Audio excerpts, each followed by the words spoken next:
Hello and welcome to the latest episode of the CGF Sustainability Podcast with me, Louise Chester. In this series, we take a deep dive into all things sustainability, from forced labour to plastic waste and the circular economy, to food waste, forests, and so much more. Today, I have the pleasure of speaking to Moira Borens and Sebastian Gatzer from McKinsey. Over the past month, the CGF's Food Waste Coalition has been working really closely with McKinsey to look in detail at where food gets lost upstream between the farm and the retailer, and they focused on tomatoes as a case study for this work. So together, they've uncovered common drivers, actionable levers, and the role manufacturers and retailers can play to be part of the solution. So as a result, they've developed an approach to help coalition members and their businesses design an action plan and effectively address upstream losses in their supply chains. So as you can tell, there's just so much to dig into here. So let's meet them both and get started. Hi, Moira. Hi, Sebastian. Thank you so much for joining me today on the CGF podcast. How are you both doing? Hey, Louise. Doing great and super happy to be with you today. I'm also doing very well. Thanks a lot. And thanks for having us today. You're very welcome. It's such a pleasure to have you both on. So I wanted to start out by asking you why McKinsey and the CGF decided to collaborate on this topic of food loss and waste. So the answer is relatively simple because the topic is very important. 1/3 of the food that is produced for human consumption globally is lost or wasted today. And some sources even say it's 40%. All the resources that go into food production of food that is never eaten are scarce. And we are talking about fresh water here. We are talking about land, labor, as well as other resources, and we have nothing to waste here. And also talking about climate, the food sector in total accounts for 25% of greenhouse gas emission globally. And if we only look at food loss, that is around 8 percentage point of global emission. Louise, to put this into perspective, the global aviation industry accounts for 2.5% of emission. 2.5 versus 8% that comes from food that is wasted or lost. So this is clearly an imperative to tackle this. And for the CGF, the topic of food waste and food loss is a big concern for many years. It's a priority in the CGF's global strategy, and you have been doing great projects on reporting on the 10-20-30 initiative. And finally, on how to engage the different stakeholders on the upstream food loss topic. And this is, we at McKinsey have a similar view on it. For us, sustainability is also high on the agenda. We see ourselves as the catalyst for the sustainability transition. And this is particularly true for our consumer goods and retail practice, as well as for our agricultural practice. We want to be in the arena with our clients and truly help them to transform the business towards net zero, towards sustainability and all the aspects that comes with it. So then that was the reason why we haven't hesitated to join forces again. We worked together on other topics like waste management, but for this crucial topic, of course, we agreed to work together, and we have not been the forum and McKinsey alone. We had great pilot members who joined us on this project. Wonderful. So then perhaps this next question can be for you, Moira. So why would retailers and food CPGs actually care about the topic, especially when it comes to upstream and outside of their own operations? Well, look, think about it, right? You're in the supermarket and as a consumer, and you buy a grocery for your family and you have 3 bags. And then right before you leave, something happens and one of those bags disappears and you're now left with 2. What are you going to do? At some point, you're going to be like, excuse me, I have 3 bags.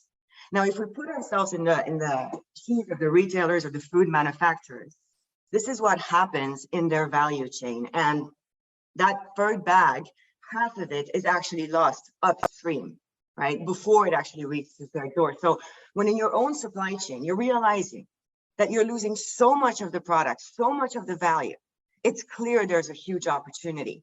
And actually what we found is that it's not just one, it's 5. It's an environmental opportunity, as Sebastian was saying, scope 3 like CO2 emissions that translate for retailers and food manufacturers into scope 3 targets. It's a regulatory opportunity, because even before the current crisis, governments were becoming increasingly aware that food loss and waste was an issue they needed to focus on, with some governments already giving companies some pretty clear deadlines to figure it out. It's a risk reduction opportunity around volatility management and supply assurance. And that's not anymore a long-term issue that we're seeing. We're seeing it today between the current weather, between the current events. Supply assurance and volatility in food is becoming a critical topic. It's also an economic opportunity. As Sebastian was saying, loss and waste, those are symptoms of inefficiency. So it's not about reducing a fuzzy externality, it's about getting rid of an inefficiency. It's a hidden cost that we found can be equal to or even greater than retailer profits. Last but not least, it is a natural opportunity. Retailers and food manufacturers are at the center of the food supply chain. They are the link between the upstream and the downstream, the growers and the packers on the one hand, and the consumers on the other hand. They are key decision makers. They are unifiers. They really have a high leverage potential, let's say, over the whole system, and can drive the change, lead the change together with the other players. Brilliant. Thank you, Moira. You're so right. I loved that you said it is basically a natural opportunity, and the business case for working on this topic is so strong.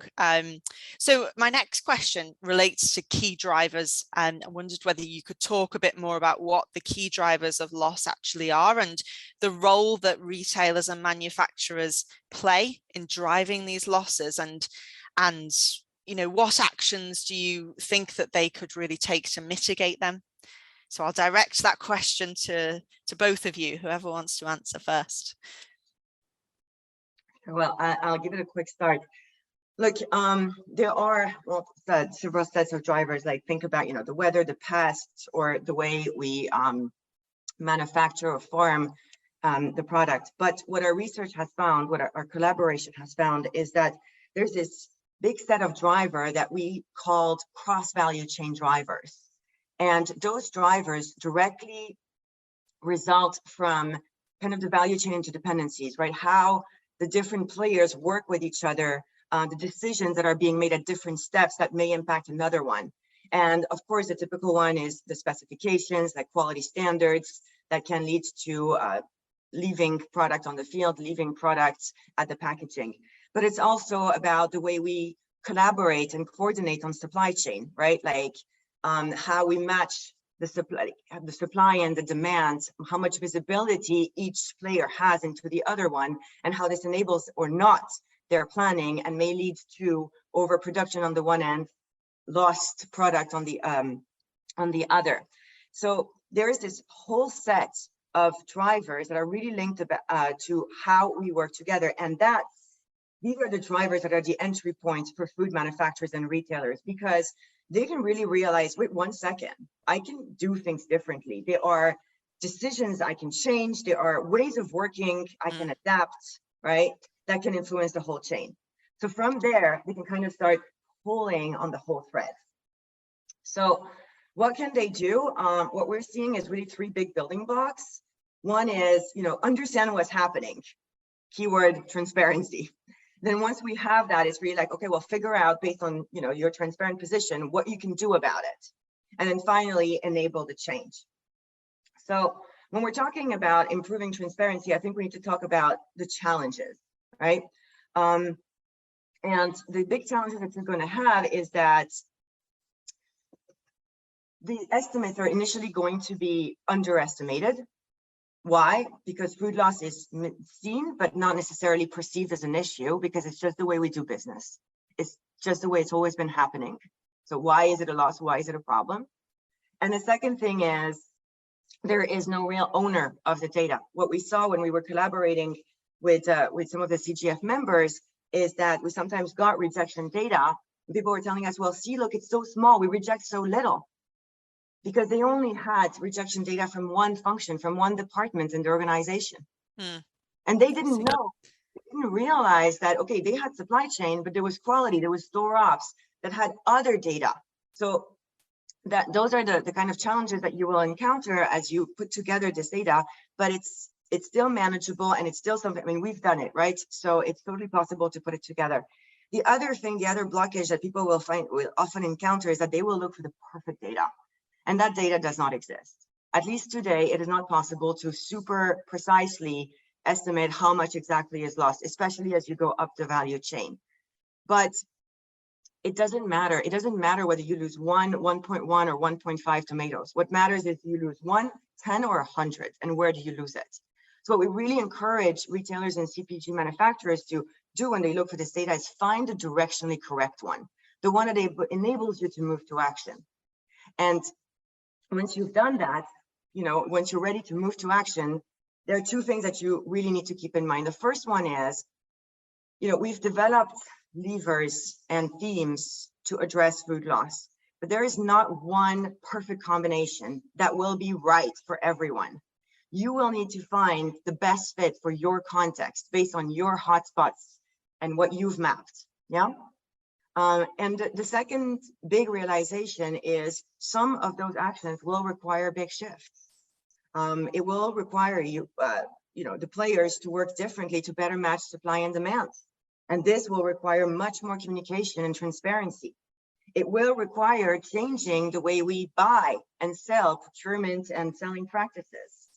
Moving away maybe from a very commoditized view to something that is more towards collaboration and has an incentive system that takes into account more than some more transactional variables. And finally, it's really about moving from a mindset of, food loss is kind of like an operational problem, it's a cost, to a mindset of, food loss is actually a sales opportunity, because you can turn that loss and sell much more of it. So to recap, understand what's happening, define the program that's right based on what you've mapped, and kind of consider that you are going to have to change some of the ways that you interact within the value chain. Brilliant. Thank you, Moira. Sebastian, did you have anything to add to that question, or should I move us on to the next?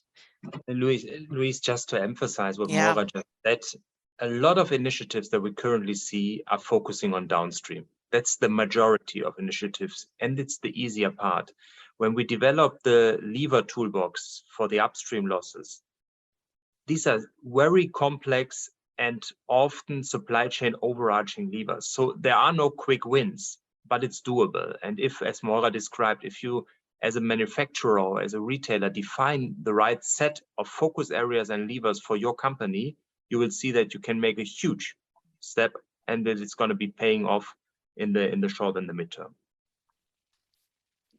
Great, thank you. So I know that you just mentioned, Moira, enabling change as an action that retailers and manufacturers can take when working on this topic. So do you think that working on food loss requires a fundamental change in the way that companies operate and think at their core? That's a good question, Louise, and I think yes and no. Look, there will be some mindset changes that are required, right? For example, food loss.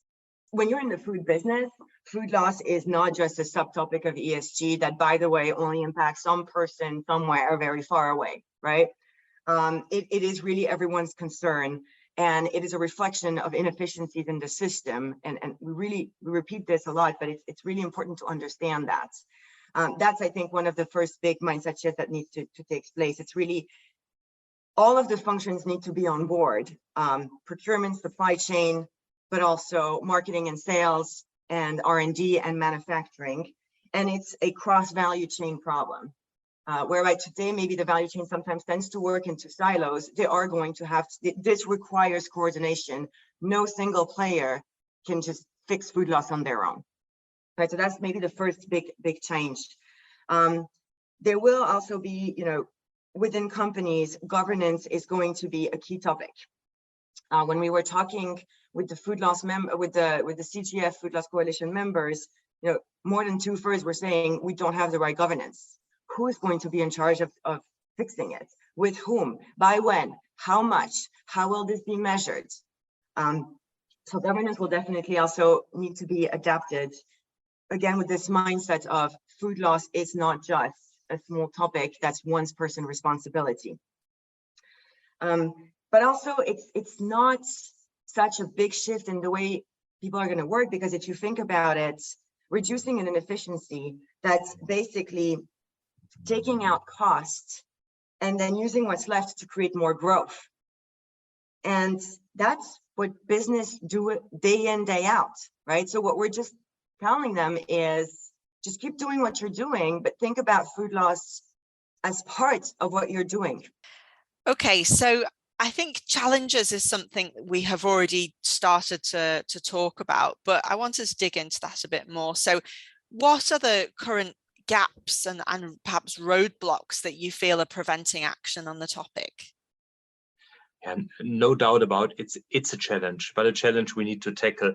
And Louise, you need to separate the roadblocks and challenges a little bit into the things we see in developing markets and the topics that we see in more developed countries.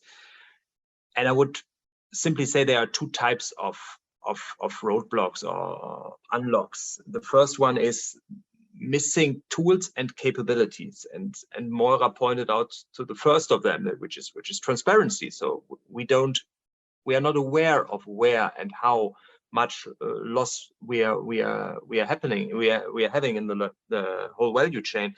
So having the transparency across steps is the first thing that is missing. The second thing is clearly technology, and I'm not talking about one element of technology. I'm talking about crop resilience, soil sensors, forecasting tools, but also simple adherence to cold chain best practices.